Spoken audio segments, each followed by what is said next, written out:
Hi, my name is Troy Anderson. I'm the co-creator of KettlebellFatLossTraining.com. What I'm going to share with you today is a little quick tip on how to do kettlebell snatches.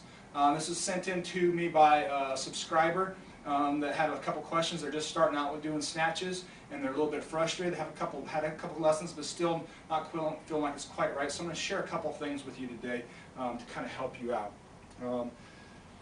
Snatch is, interestingly enough, one of my most favorite drills, probably personally favorite drill. I like a couple variations of it real well, but it's an awesome drill. It's a very athletic drill. It requires a lot of sequencing, which I think is probably the toughest part for people. The other tough part, too, is especially for people that are starting out and maybe have done a couple improper repetitions or a little bit on the sloppy side, they've gotten a little bit of a whack on the back of the wrist.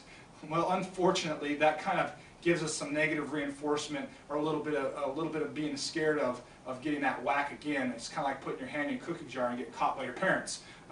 So what we're going to try to do is clean up some of that stuff, give you a couple solutions to help you get through it, and hopefully allow you to enjoy your kettlebell snatches a lot more if you're just starting out. One quick tip is that you really need to commit to the snatch portion of it. And I understand that it kind of becomes difficult from the head part of it. And we're going to try to give you some technical things to help you because that's that part of wanting to avoid that whack on the hand. So let's take a look at the teaching aspects that I like to do. And that is, I like to use the high pull, which hopefully you kind of have done some. Basically the high pull is just pulling the kettlebell up and into the body. We're using our hips and legs to sequence up. The arms nice and relaxed. We're just guiding up. We're letting the elbow drift wide. Many people want to pull and yank close in and use their upper trap. We want to actually allow it to drift nice and wide. And then what we do is sequence in the snatch. So I like to go high pull, snatch. So here we go. Getting into good position, weight on my heels. I got my butt squeezed so I can move back into things. And then I'm just going to relax. Let my arm kind of dangle nice and loose. And I'll push through the heels, guide up and in. Getting back down. There we go, straight up into that. Come on back down, kind of readjust yourself a little bit, maybe switch sides, because sometimes things are a little different on opposite sides. We're just going to guide the kettlebell out, using the hips, and snatch. Pretty nice and simple. If you just need to start with high pulse, that's the exact movement that you need. All you got to do from there, and I'm sure you may have heard this, especially if you had some classes with coaches, is that you want to punch through at the end. You don't want to punch the shoulder, you actually want to just abruptly extend the arm, and you're going to still keep your back and lat kind of engaged, keep that shoulder down in a good position. You're not punching ear towards head, it's extending the arm abruptly. So again, let's see if I can give you a look from kind of profile at this. So again, I'm going to do high pull, snatch again. High pull,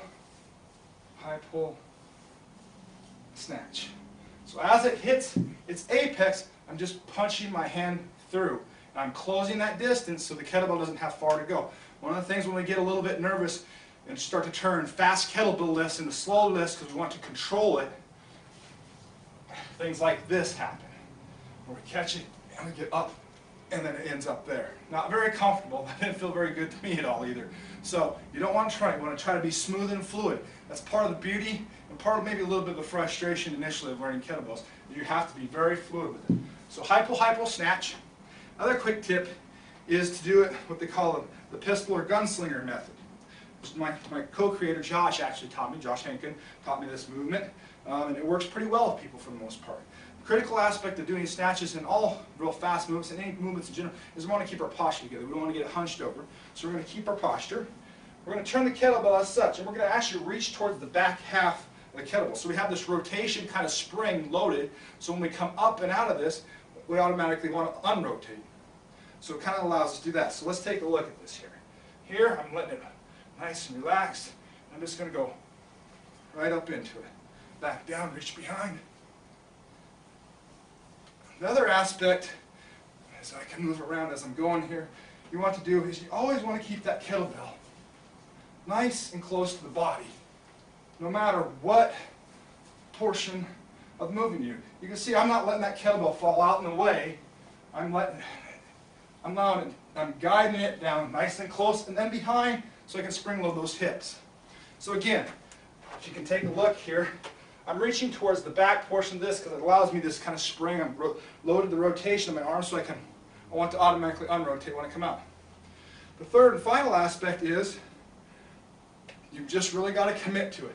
I had a young girl that I was working with the other day. First couple times doing snatch. She wanted to control it. She didn't want to commit to it.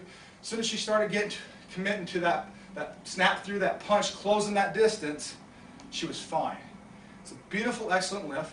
So again, look at high pull, snatch, kind of to help yourself sequence into that movement, moving the elbow wide, pulling it high. It almost should be weightless at the top of that movement.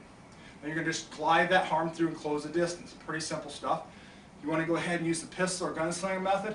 Excellent way to kind of spring load your arm and get you moving in that aspect. And then just commit to it. Take your time. Don't worry about the wax. If you get too involved and it's coming real hard, you might want to find professionals to kind of help you out in your local area. Or if you need to put some kind of wrap on, obviously that's like the good thing. And I try not to use those type of wraps and stuff like that with myself and my clients because it gives you a feedback loop on your technical abilities. Obviously, if you're really whacking yourself, you may have a kettlebell that might not be fit for you as well. So you want to look at those kind of aspects of things. But just keep on practicing it. Try a couple of these techniques and tips that I've showed you here.